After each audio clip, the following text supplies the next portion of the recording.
Breaking news, trash people have banded together to defend a fellow trash person. More news at 8. You know, usually if you do something bad, or more specifically, you're accused of doing something bad, you kind of want people to come forward and say, no, I know that person, you know, he would never do this. That's typically what you would appreciate in that scenario. But I think we can all agree there are just some people that you simply don't want defending you. So I have an example. Let's say you get accused of something like, I don't know, grooming. Not great, probably shouldn't do it, or definitely shouldn't do it. You probably don't want, oh, I don't know, Colleen Ballinger whipping out her ukulele or similarly tweet instrument and just going on and on about how she thinks you would never do that. If anything, that is probably going to make you look guiltier just by virtue of the fact that you're the kind of person Colleen wants to defend. So all this to say, recently Russell Brand has been accused of some really serious things, and I think the people who have come forward to defend him it's just all very telling. If you don't know who Russell Brand is or you've never heard the allegations, I'm going to go over all of it, don't worry. But like the point is, literally imagine Elon Musk,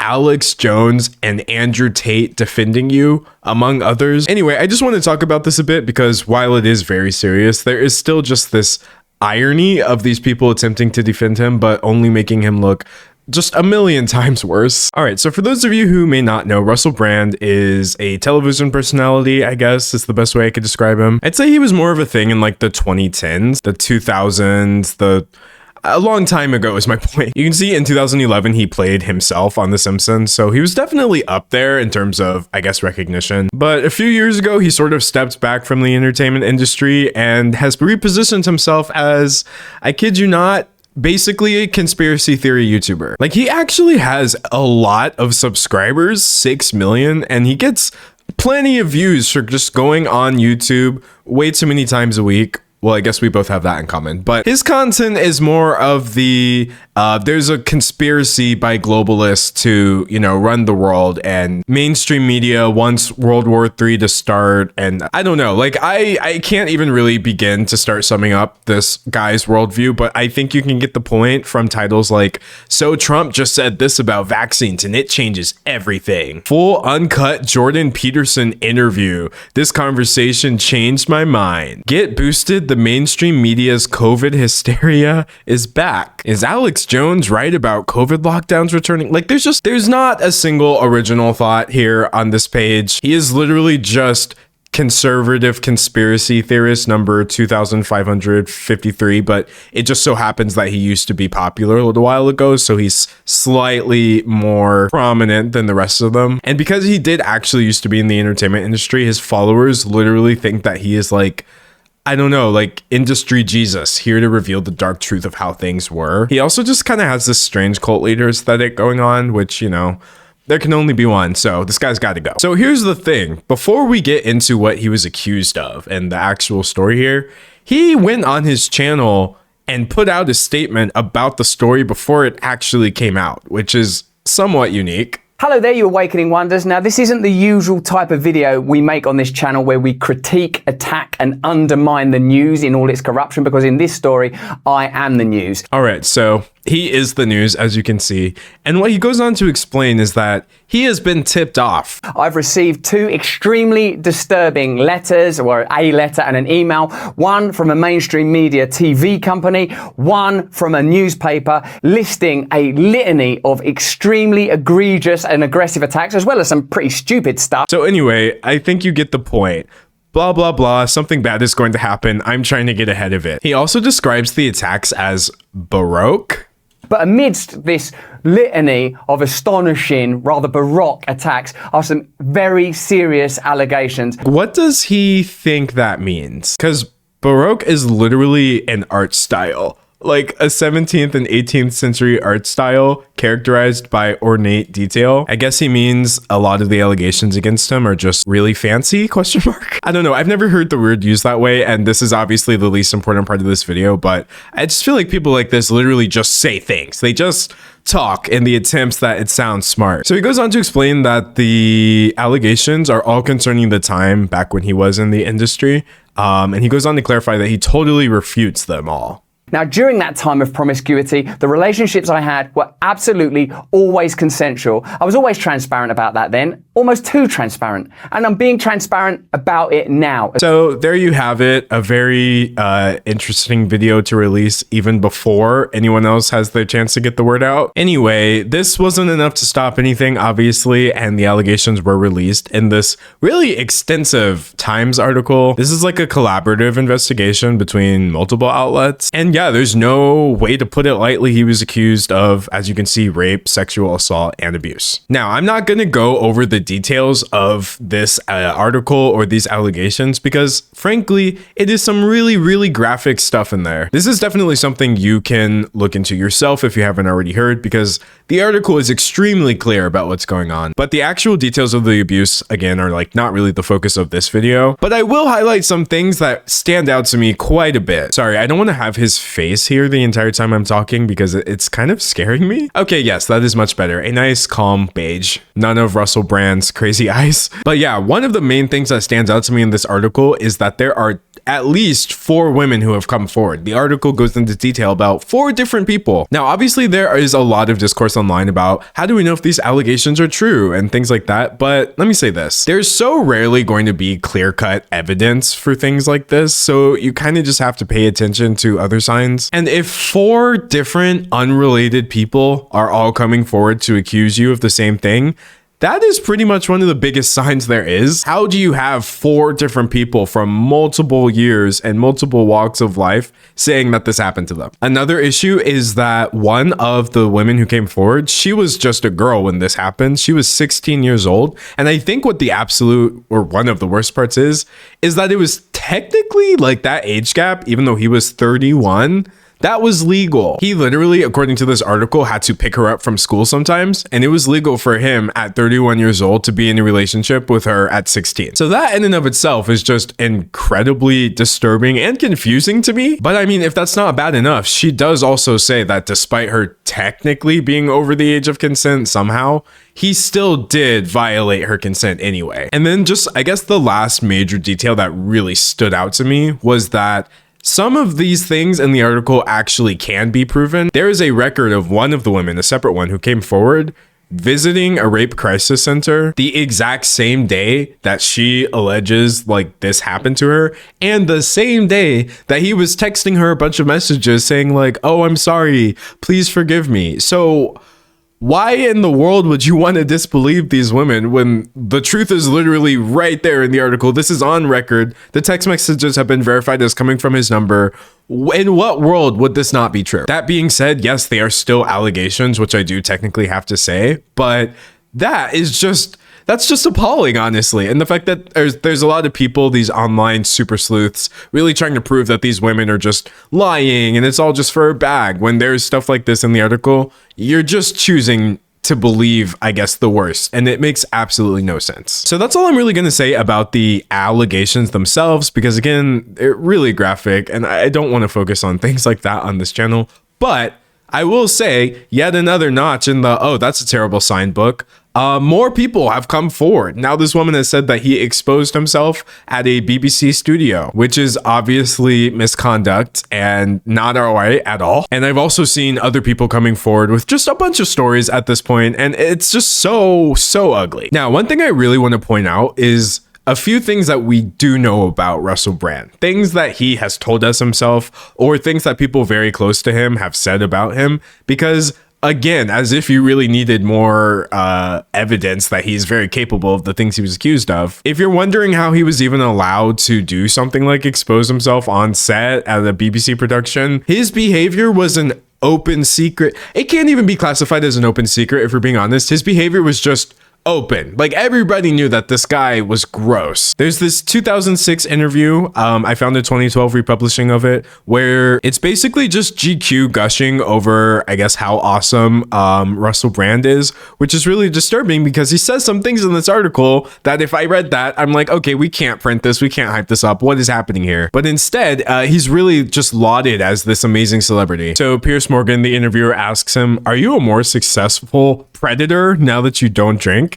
And he says, yes, but I resent the word predator. I like to think of myself as a conduit of natural forces. After all, the most natural thing in the world for people to do is, hook up, isn't it? And people want to do it. So all you have to do is remove all the reasons why women don't actually go through it, like pride and reputation. You just have to unpick the conditions stopping women going straight to bed with you. Like, this guy is just gross. I feel like the word womanizer and misogynist doesn't even really begin to convey the attitude he had towards women very openly at this time. And this is like not a joke. This is obviously an interview. He's not doing a comedy bit. This is his real life he's talking about. But this stuff also winds up in his, I guess, quote unquote comedy, if that's what you could even call this. That's the policy I use for women. Yeah. Hello, there's a woman. Yeah, right. Let's not get bogged down in things like age, race, or whether or not they're awake. Just get over there and give them the night of their lives. And this was literally on a BBC radio show that he had at the time. So if that doesn't tell you just the absolute enabling and support of this man, even allowing him to make statements like this guy was an absolute sleazeball, which is a complete understatement if you can't tell by now. Also, if you want some insight as to what it was like for people very close to him, somehow this dude actually used to be married to Katy Perry for a brief period of time. And Katy, she's been sort of tight-lipped, but she has alluded to things not being right in their marriage at all. So in this Vogue cover story from 2013, she says, at first when I met him, he wanted an equal. And I think a lot of times strong men do want an equal, but then they get that equal and they're like, I can't handle the equalness. He didn't like the atmosphere of me being the boss on tour. So that was really hurtful and it was very controlling, which was upsetting. So already he just sounds like a very small man who wants to control people, which is very consistent, by the way, with the things he was being accused of in that article, if you read it. But then this is the part that's really disturbing. Katy goes on to say, I felt a lot of responsibility for it, aka her marriage, ending, but then I found out the real truth, which I can't necessarily disclose because I keep it locked in my safe for a rainy day. I let go and I was like, this isn't because of me, this is beyond me. So I have moved on from that. Now, whatever real truth she's talking about here, she never clarified, not in the 10 years since this article was, released. And Katy Perry doesn't need to be hounded down and, forced to comment on this really. I more so just bring it up to say, people knew. There, you have articles from 10 years ago where he's being called controlling, and you've got one of the biggest pop stars in the world alluding to there being something really dark going on there. So how in the world are there people still sitting here trying to defend him all these years later when he has this track record of acting this way very openly? And yet that's exactly what they're doing. So first up, we have Elon Musk, notorious for signal boosting racism all the time on his Twitter platform, being stupid and doing dumb things like renaming Twitter to X, and then also just being very harmful and having the money to back up his harmful statements and choices. He's just a crybaby billionaire, which are probably the two worst traits you can combine in a single human being. But alas, that's Elon Musk for you. And he chimed in because Russell had posted his video on Twitter, and Musk says, of course, they don't like competition, which is obviously an implication that the reason they're coming for Russell Brand is just because like the mainstream media, I guess, hates the fact that he gets views. And so they're trying to take him out. And yeah, Elon Musk, definitely one of the last people I would ever want defending me. But this is just the beginning. Next up, we have Tucker Carlson, who, if you're not familiar, I think he can best be described as a Fox News reject. Like, the only thing more embarrassing than being a conservative television personality on Fox News is also just getting dropped from Fox News. And so he goes on very insightfully to say, criticize the drug companies, question the war in Ukraine, and you can be pretty sure this is going to happen. Of course, Russell Brand is being accused of things. It's because he has bad opinions, is where Tucker Carlson is going with this, which is just so stupid. But y'all didn't think we were done, did you? We've got Andrew Tate, who I actually don't even need to explain why Andrew Tate is bad. He's just Andrew Tate. And he says, welcome to the club. And then he mentions Russell Brand. And he posts this tweet saying, on my way to fight the crazy person allegation. And, considering the fact that Andrew Tate has literally been charged with the same things that Russell Brand is under fire for, I don't really think this is the guy you want in your corner. But it doesn't stop there, lest you think it's just a bunch of creepy dudes defending Russell Brand. We also have Pearl, just Pearly Things as she goes by online. And if you're not familiar with her, let's just say people call her the female Andrew Tate, which is pretty much all you need to know about her and her opinions. Why would you wait 5-10 years to come out? And why would a man that is rich and famous need to rape anybody? Oh man, that's Pearl. You see why I don't even really acknowledge her existence most of the time. I'm literally not even going to respond to what she said. I'm just going to close the tab and move on with my life, which is the only thing anybody should be doing with this person. The circus continues though. We have Alex Jones defending Russell Brand as well. If you're not familiar with Alex Jones, he is actually a fellow conspiracy theorist who technically owes $1.5 billion in damages to victims of his conspiracy theories that he was propagating. And he's currently under fire for not paying them. And even though he can't find it in his heart to pay them a dime, he is apparently spending $93,000 a month on himself. So, you know, that's Alex Jones for you. Let's see what this paragon of, I guess, righteousness has to say about Russell Brand. No one ever accused him for the last 15 years of assault. They say he's a big sweetheart. And now because he comes out against Big Pharma, he comes out against the globalists, he comes out against the New World Order, suddenly the allegations are happening to him. So we've got this again, which is like, oh, they're just coming after him because of like, he's speaking out. And you know, the thing is, this actually leads me back to his original video because I want to make one final point about how he's being defended here. This change, or this grift basically that he picked up, changing from like a super promiscuous dirtbag type of guy that everybody knew for just being a bad person, and like morphing into this beacon of truth. I'm gonna stand up for the little guy and call out the world order or whatever. Don't you think it's convenient that he changed into the exact kind of persona that would lead people to defend him like this? He even says it in the video, by the way. I'm aware that you guys have been saying in the comments for a while, watch out, Russell, they're coming for you, you're getting too close to the truth. Russell Brand did not kill himself. I know that a year ago there was a spate of articles, Russell Brand's a conspiracy theorist, Russell Brand's right wing. I'm aware of news media making phone calls, sending letters to people I know for ages and ages. It's been clear to me, or at least it feels to me, like there's a serious and concerted agenda to control these kind of spaces and these kind of voices. It's just so convenient that in the time after these women were specifying that he did these things, he just totally turned his image around and wound up in this position where now, as he says out of his own mouth, people in the comments are defending him like, oh, Russell, you know, they're just out to get you. And the thing about it is, a lot of people in Russell Brand's position, they don't believe anything they're saying. They know that everything that they're saying is completely idiotic. It's not rooted in truth. They're purposely ignoring the facts, and they're just grifting, pandering. It's all just so they can make money from people who need to believe this to justify the hatred that they have in their hearts. So it's not really this crazy thing that all of this is just a grift. But what makes it unique is that all of this is just a grift so that he could get ahead of these allegations that he knew were coming for years,